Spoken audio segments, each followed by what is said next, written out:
Welcome to Timeless Voices. These interviews were recorded in July 2024.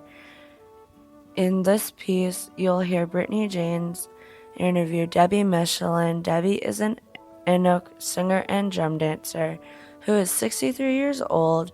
We spoke to Debbie at the Labrador Friendship Center. Debbie's mother was born in Indian Harbor, and Debbie summered in Winters Cove between Happy Valley Goose Bay and Rigolette. First, a warning: Debbie talks about her experience with the loss of her child. This may be triggering to listeners. Please take care when listening, and anyone can call 811 for mental health support.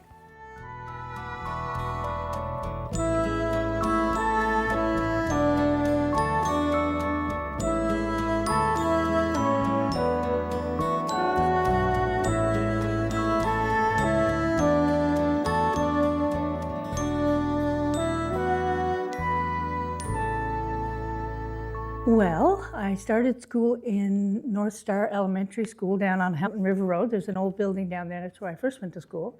And actually, this Friendship Center used to be the old Anglican school. When I was a little girl, I went to school in this building before it was all renovated. We had a little wood stove in our classroom. And I was like grade 1, grade 2 in this old Anglican school before I moved on to Peacock. And then I went to Goose High School and graduated from Goose High School back in how old am I? I don't even remember what year, in the 70s. I loved my childhood. I had a great childhood. Played a lot of sports in school. My mom is from the North Coast of Labrador, so I spent my childhood out on the land, traveling by dog team, picking berries, eating birds, eating the fish, eating the seals. And yeah, we lived every summer, all summer long, out on the land. I enjoyed it. I enjoyed the peace and serenity of being out on the land and, spending time alone. I had my little favorite play place out on the land and stuff, so it was quite good, actually. Yeah. No, it was amazing. We used to go to a place in the spring of the year called Tikaraluk. My uncles had a cabin there, so we would go down in the spring of the year, and we would travel by dog team to Tikaraluk. And when I was a little girl, we lived over on Birch Island, first few years of my life, and we had a little dog called Mohai. It was a husky dog. It was like my auntie had the husky dog named Mohai. And he would pull us around on dog sled. It was beautiful. I lived over on Birch Island first, so we came over to Goose Bay when I was 5. So my first 5 years of my life were over on Birch Island. And then we came over here. So it was when we were young. Yeah, it was, just 4 or 5 years old. But I remember it. And I remember that dog because I used that dog's name in everywhere. Like I have great memories of that dog. How was your life different in them days? Well, we didn't have any cell phones. We would go out and play, and we would stay out all day long, all night long. You couldn't go into pee because if you went into pee, you had to stay in for the night. So you would stay out for as long as you could and play outside.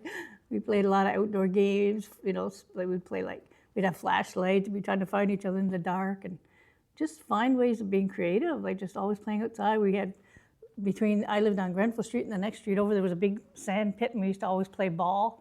Like the Catholic kids on what's that street, Markland, and us, we would have a big old ball game. We played a lot of softball when I moved over here, marbles, jump rope. We just found so many different ways to amuse ourselves, How did you get to school? Walk. Winter, summer, spring, fall. We used to have to walk from way down the end of Grenfell all the way to Peacock, then we'd have to walk back home for lunch, go back home again. And it could be minus 40. We never got a day off school ever. Like, we never got a storm day. It could be a blizzard, and you couldn't even see each other walking to school, and you still had to go to school. I was down the end of Grenfell, but we were too close to get a bus, so we always had to walk. So yeah, it was treacherous some days. We found a few shortcuts through the woods, but we got there. I think I made it through school because I played a lot of sports. I really didn't like school. I was very artistic, I think very creative at a young age, and didn't know that I was artistic and creative.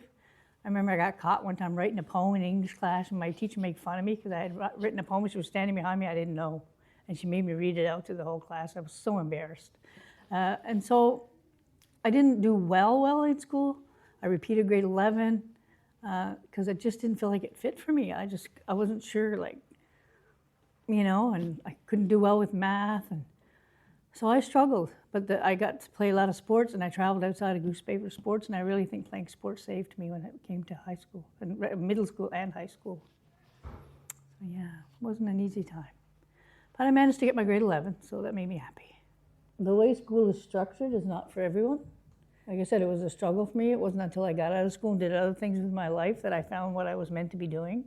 I think my Miss Urquhart, which is she's still living here in Goose Bay, she saved my life in terms of sports, because she kind of took me under her wing and, got me engaged in sports. And as I got older, I used to babysit for her children and stuff. So of all my teachers, she's the one I remember. Most of my gym teachers, but of her specifically, because she got me into like intramural sports and then got me into teams that I could get on so I could travel. And I remember the first time I ever left Labrador, I went to St. John's, Newfoundland, and I had never been outside of Labrador. And we had gone to a Kentucky Fried Chicken, and there was a big mannequin of, the old Colonel Sanders. I thought he was real. I said, "Oh my God, it's the Colonel." I said, "Let me out." I jumped out of the car and ran into the Kentucky Fried Chicken right up to the Colonel. I was like, it wasn't real. I thought it was a real person, right? I was like, "Oh my God, the Colonel." Anyway, it was funny. You had to appreciate it. The first time I got a shower on a school trip, when we were in St. John's, we didn't have a shower at home, so I didn't know you had to put the shower curtain in the tub. Of course, I showered, and the curtain was outside the tub, and I flooded this poor lady's whole bathroom. I was so embarrassed. But how would you know if you don't know? So yeah, playing sports, getting to travel, feeling that sense of being on a team, I guess, and was really what saved me, I think. Even one person believing in me, one mentor that thought that I could do something, that kind of took me under her wing. Really, I think that she saved me in a lot of ways. So, What is your culture? So I grew up in the Inuit culture. I'm Inuit. I brought some items. I know it's an audio show, so you can't really see them on the audio, but I brought my sillipak. I had this made for a show that I did in Montreal, and we'll talk about that a little later on, but this is my sillipak that I had made. It was made by a woman named Jane Gear.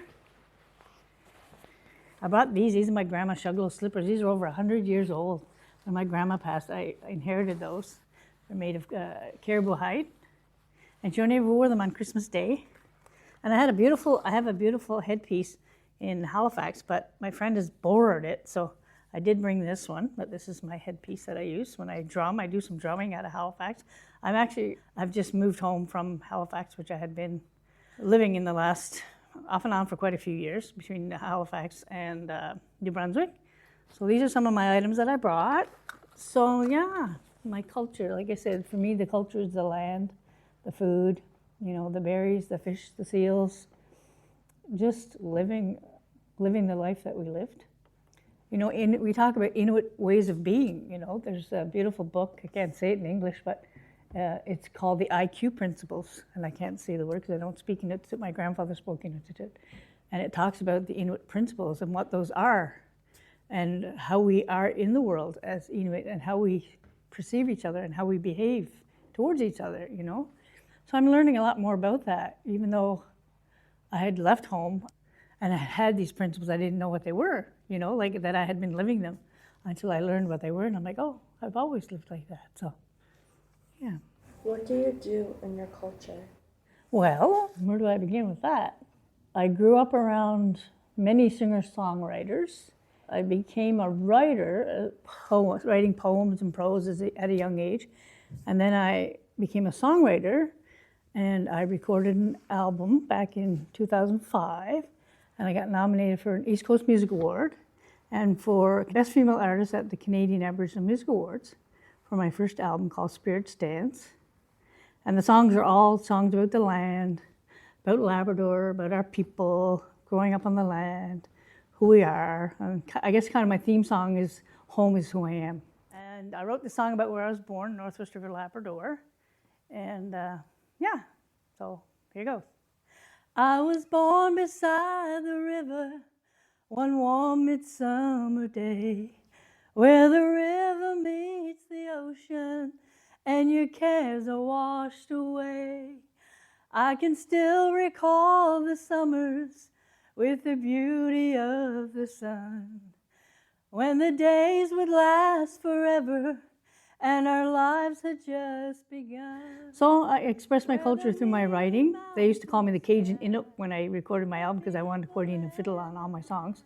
Because, everybody play, growing up I spent my summers, of course, on the land, but we used to go into Rigolette a lot. So I would always go to the square dances in Rigolette and, stepper down to the fiddle music and stuff with an accordion. So I wanted that on all my songs. And the producer's like, you can't have accordion and fiddle on every song. But I wanted to. So, I express it through my music. Part of a drum group out of Halifax. We have an Inuit group called the Tillihai Inuit. We're about 500 Inuit in Halifax and all around the Maritimes. And I'm the chair of the Tillihai Inuit board out there. So I'm part of that drum group. So we drummed last summer for the Indigenous Games, the World Indigenous Games. We drummed for many, many, many, many things on the Halifax waterfront. So I do a lot of drumming. I haven't been since I've been back. What else do I do? I haven't been out on the land since my dad passed because Mom sold our cabin. I used to go out every year, but we don't get to go out much anymore, so that's sad. When my dad was still living for the last 25, 30 years, I would go every summer for 6 weeks and, pick the berries and eat the birds, eat the fish and eat the eggs. And I would go home and lay on the land and lay my face on the peat moss. Oh my God, Mom used to say, what are you doing? I'm like, I'm just smelling the berries. I lived a lot of years in Ottawa, and people don't realize, the thing about Inuit people is we can't take our land with us. We can't take all the smells with us. When you go south, and you're living in Ottawa by a river, it's not the same as being out on the land when you can smell the lichen moss and the berries and the salty air. They just don't get it. How did the way you were raised shape who you are? I think I have a lot of peace and serenity in my life today. That comes from my mom, being raised Inuit, and my dad's Inuit too. Learning to amuse myself at an early age, being very comfortable with solitude and spending time by myself, and just getting so much strength from the land, where I grew up and my people, and and knowing who I am and where I come from and who my people are. That to me is crucial. As an Indigenous person, the first thing people say is who are you and who are your people? Where do you come from, right? How are you known to people? Yeah, so like I said, being out on the land, the comforts of being on the land, the comforts of being in community, being with family, living a traditional life. It was all about family. It was all about community. It was all about togetherness. It was all about caring for your elders. It was all about just respect for the elders. And even today, I'm 63, my mom's 86. Well, I'm telling you, I'm my mom's caregiver. And I'm doing that for her because she cared for me. And, I do that out of respect and love for her because that's what I was taught. So. Through the years, what's been the biggest change you've seen? I think for me, change has happened so fast, cell phones, technology, iPads, computers, all those things. I still don't really know how to use my computer. My nephew's a computer science tech guy, and I'm always messaging him, and he gets so upset. He's like, Auntie, I told you a million times, it's not upload, it's download. But I just have no concept, I was trying to get on a meeting the other day because I volunteer with this group, and oh my God, I couldn't even figure out how to get on this work program or something. I'm like, I'm retired now. I don't have any sense of that. So it's a different world for me, and because I've been retired for many years now, I don't see it as a part of my world much. I try to engage as little as possible in terms of the technological stuff. I think that I wish there was a way that we could instill values in our youth today, the values that we had, to find a way to do that, because I think so much is getting lost, in the technology. My little niece and nephew were here this week from Lancelot, and they're 2 and 5. And those kids can operate iPads, they can operate, cell phones, and it just boggles my mind. So part of me makes me feel a little sad about that, because I feel like there has been a lot. We've gained a lot in terms of technology, but we've lost a lot in terms of community connection and relations and how we interact with each other. First when I came home, I would sit with my mother day after day, and she can't use a cell phone. She's pretty well deaf. And what a beautiful feeling to sit in a room with an elder and just not be on the phone. She turns the TV off. We're just sitting there in silence, and just connecting and having a conversation at a dinner table. Oh my God. You don't realize until you get back to that how much of that was missing when you had a busy life. So, how have you seen your culture change?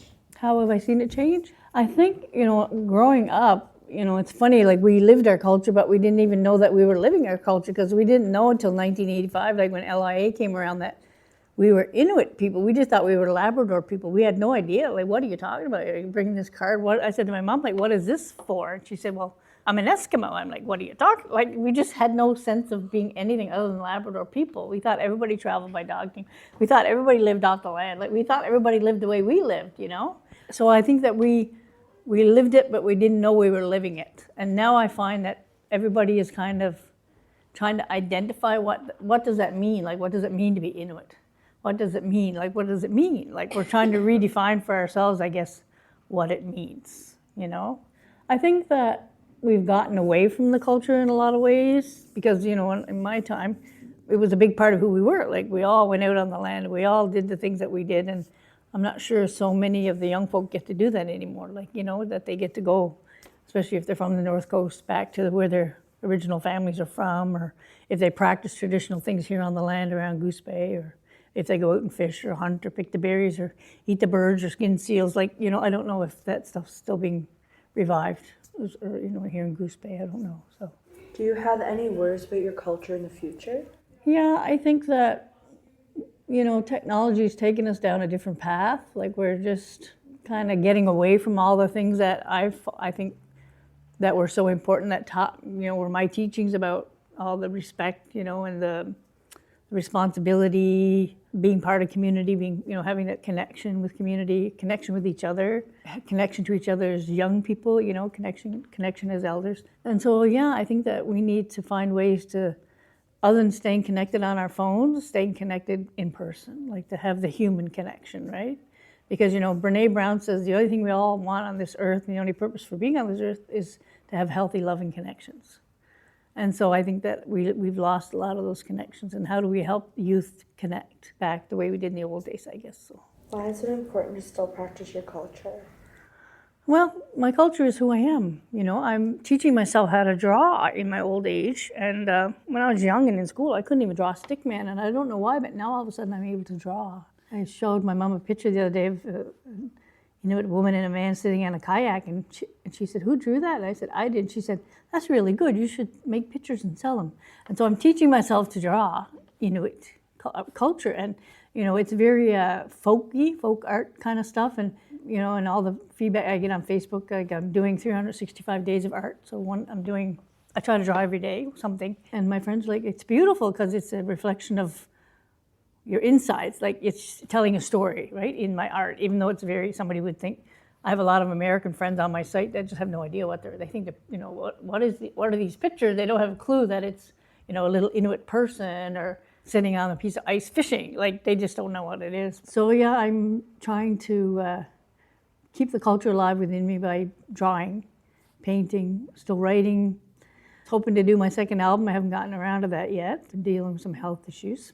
I keep it alive, I think, just in the way I am in the world, the way I go about the world, just offering some peace and some humility in the world, I think, is a way of keeping your culture alive. When did you move away? Oh my goodness. I left Labrador originally in 1981. So about 42 years I've been back and forth. I always came home every year. When I was a student in university, I used to come home in the summertime and get summer jobs. And then I came back after graduation and worked for the province of Newfoundland and Labrador for a few years. Then I left again, so I've been, in my whole life, I've, you know, kind of been back and forth.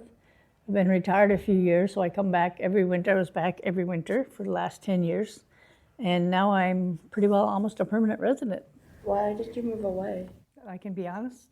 I had had a child that died when he was 6 months old of meningitis. And I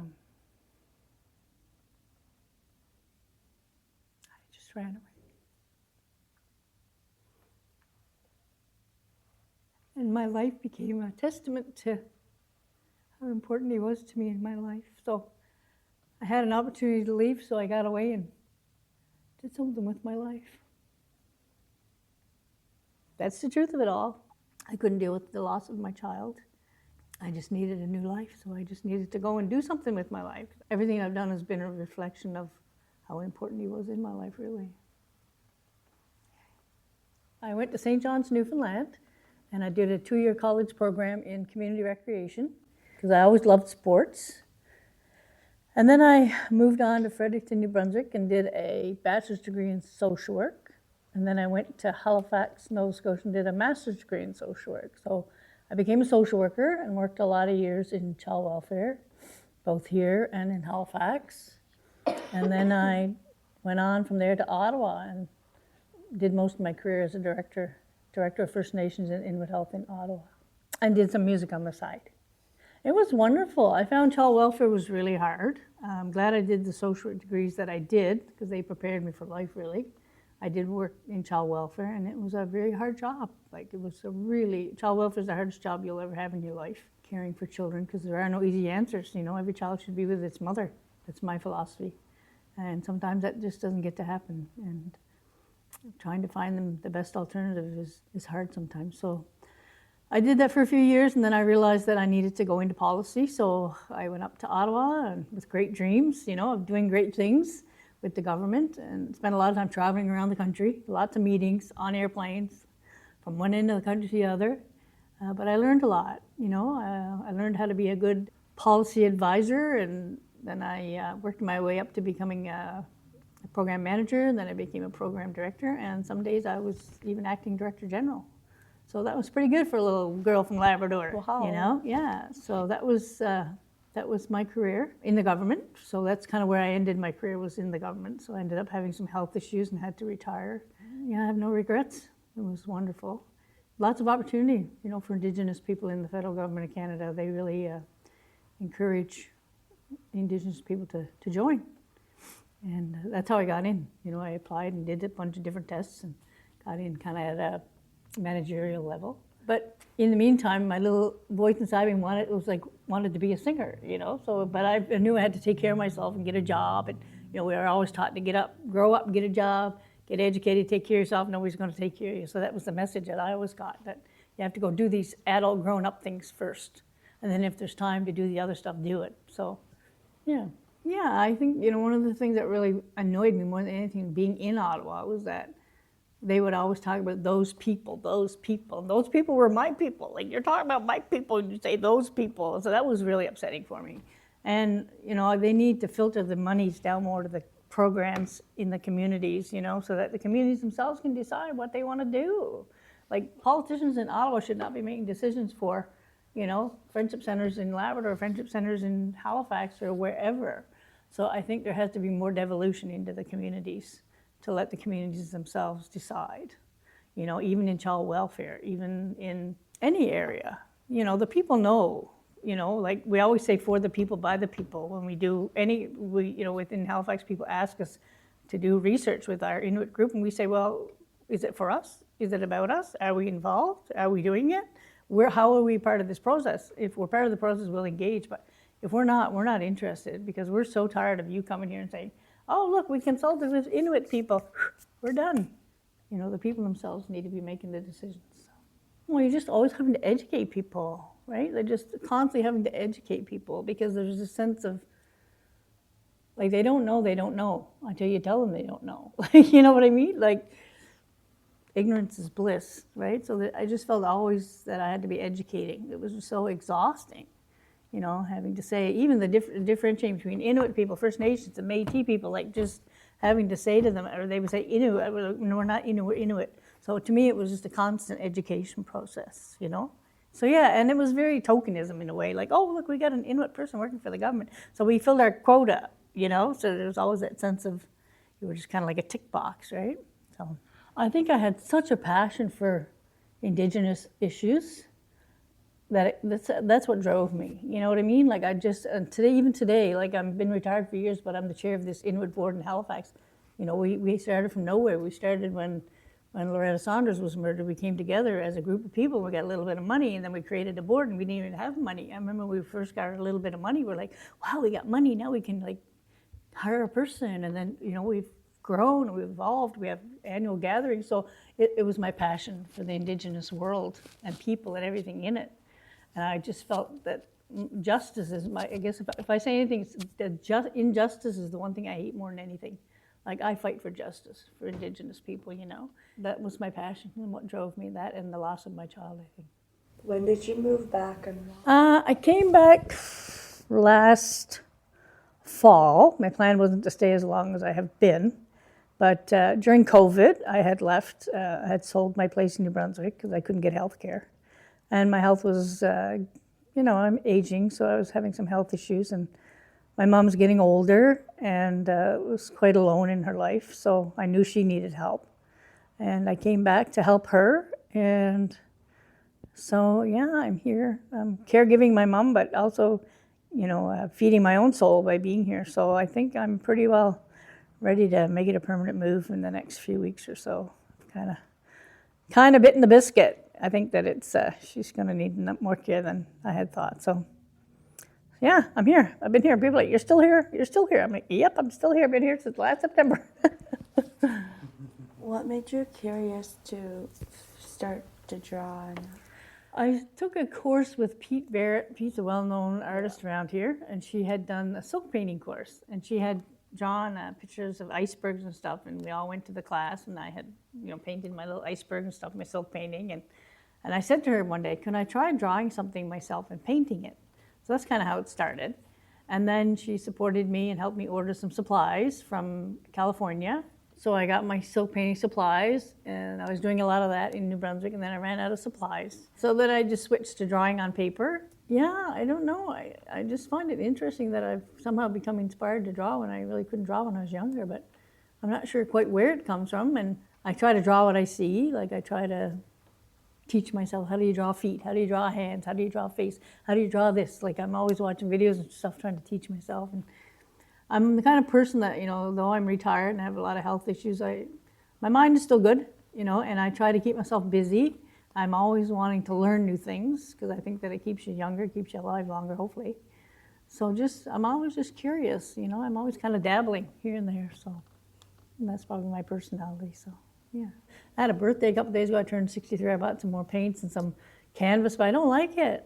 And I'm like, what? Like I painted 3 pictures. I'm like, I don't really like, what is going on? This is too noisy. This is too loud. It's not me. I'm a minimalist. So I went back to my little book that I have that I draw every day because I just like the minimalism of the stuff that I'm drawing. So I thought I learned something from that, right? Like I was like, I don't like this stuff.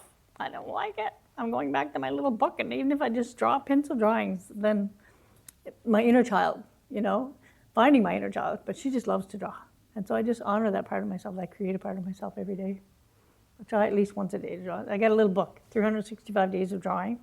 I'm hoping at some point to put it into some kind of book format, but yeah, so there you go. How do you keep it as a hobby for you without having to monetize it? That's an absolutely perfect question, perfect timing. I have this woman on my Facebook group. Every time I post a picture of one of my drawings, she's like, oh, you really should be selling your art. You really should be selling your art. You really should be selling your art.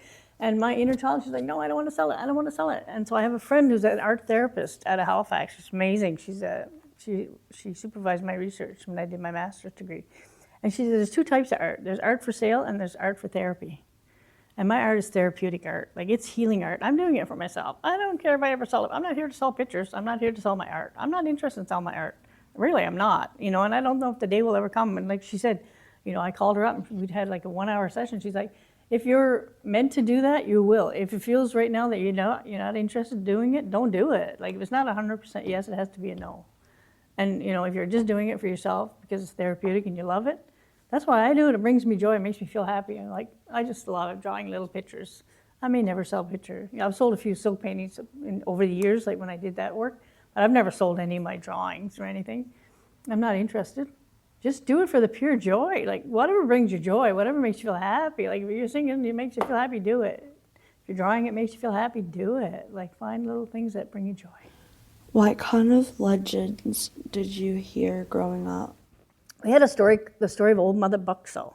What's the story? She was an Innu lady. Like in Winters Cove where we grew up, there's all of these burial grounds, and they used to bury the bodies in the rocks because they couldn't bury them in the land, so the bones are still there to this day. And there was a story of old Mother Buckso, and she used to smoke a pipe, and she would always sit up on the hill, and there's like, we used to call them the monuments. They call them Inukshuks now, but it was an old marker up on the top of the hill. And we would go over the other side of the hill to a place called Rattler's Bite, where our other relatives lived. But you always had to be back before it got dark because old Mother Buckso would be sitting there when it got dark. She would be asking you for tobacco. So you had to make sure you were back in time, otherwise she would be like, where's my tobacco? And I remember one time, like being young, and it was kind of getting dark. I probably stayed too long, and I was almost at the top of the hill. And I'm like, oh my God, she's going to be there. She's going to ask me for tobacco, and I don't have any tobacco. And I just remember running down the bottom of the hill as fast as I could go right to the camp, to Mom's camp, because I thought, oh man, she better not be there asking me for tobacco because I don't have any tobacco. So that was one. That was the legend of Old Mother Buckso. They used to always say with the Indian markers, like the bones, if you took the bones from the gravesite and brought them to your house the next morning, they would go back, they would be placed back to where they were, because you were never allowed to touch them, right?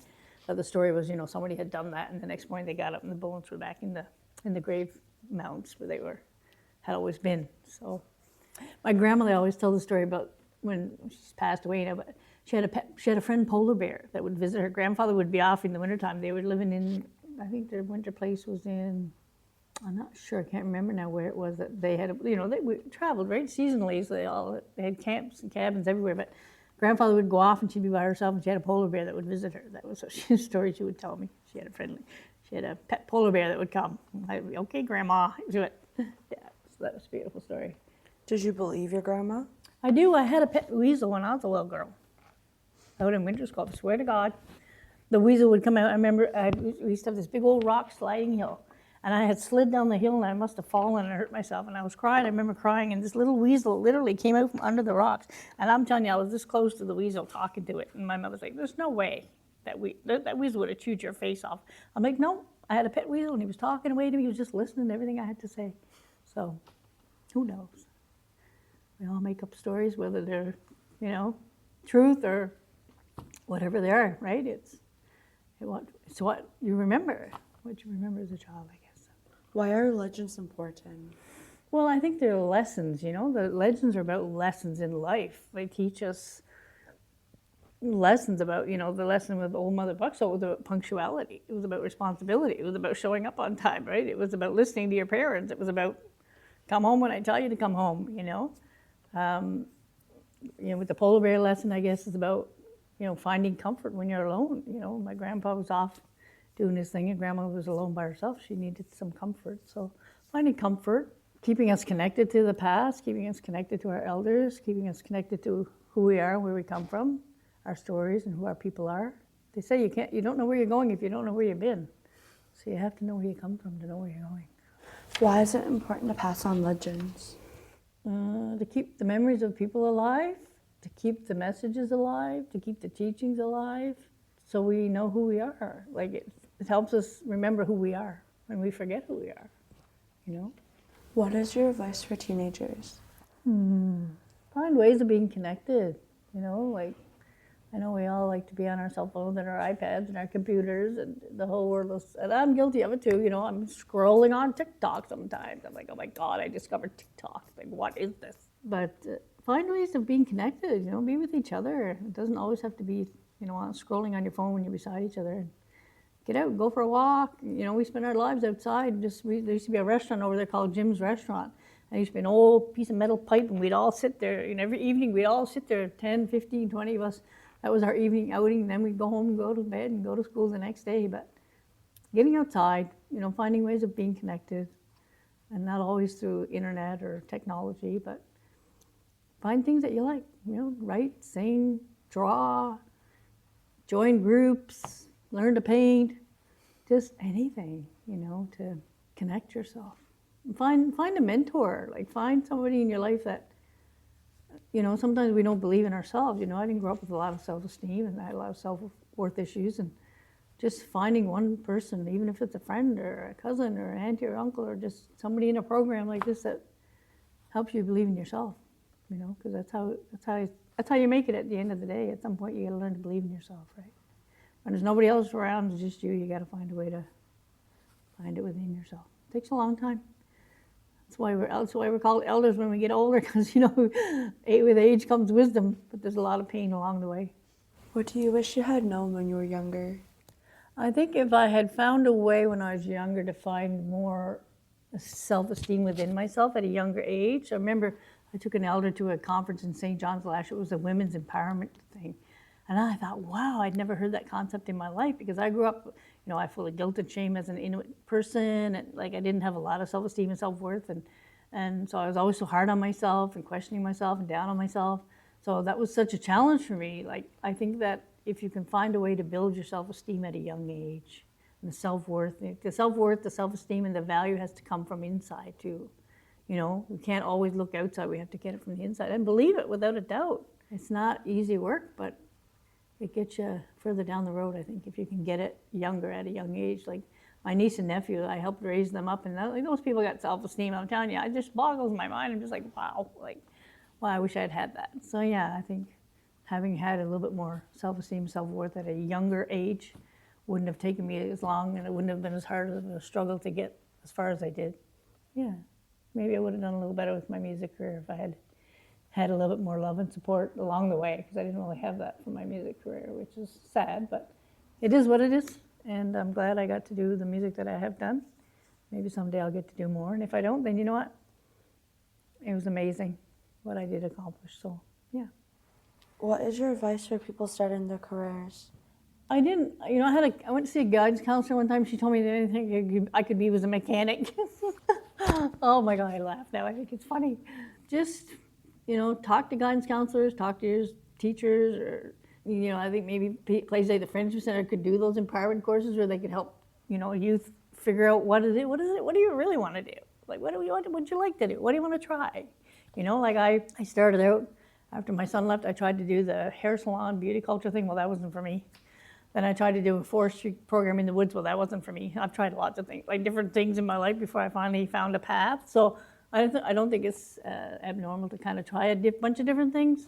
But I think if you can kind of get a little bit on your path a little earlier, it's less of a challenge than, being all over the place. Like I said, I had never heard of the concept of journalism. I think that's probably where I would have went, because I love to talk. I love stories. I love getting, I just love all those things. And I don't know, it's only been the last few years, I was like, wow, you can go to school for that, So, but now I'm 63, I'm too old for any of that stuff. But anyway, yeah, just kind of find folks and surround yourself with people who love you, care about you, and who can help you find your way.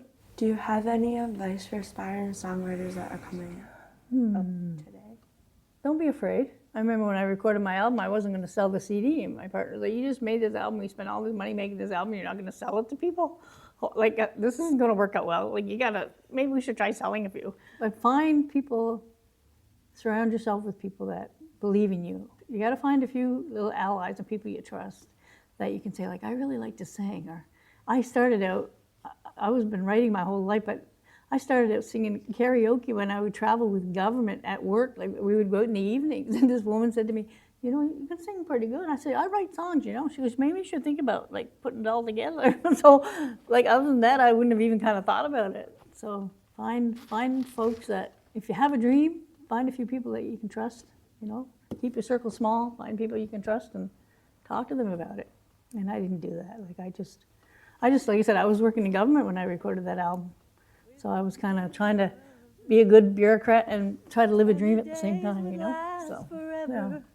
And our lives had just begun, where the Mealy Mountains stand, the people lend a hand, and the caribou abound, for people living off the land. Let my heart soar through the treetops, let my body feel the sand, 'cause no matter where I travel, home is who I am. I can stand beside the river, turn my face towards the sea. I can walk along the beaches and feel it close to me. I can still recall the summers with the beauty of the sun. When our hearts would be together, there was joy for everyone. Where the Mealy Mountains stand, the people lend a hand, and the caribou abound, for people living off the land. Let my heart soar through the treetops, let my body feel the sand, 'cause no matter where I travel, home is who I am.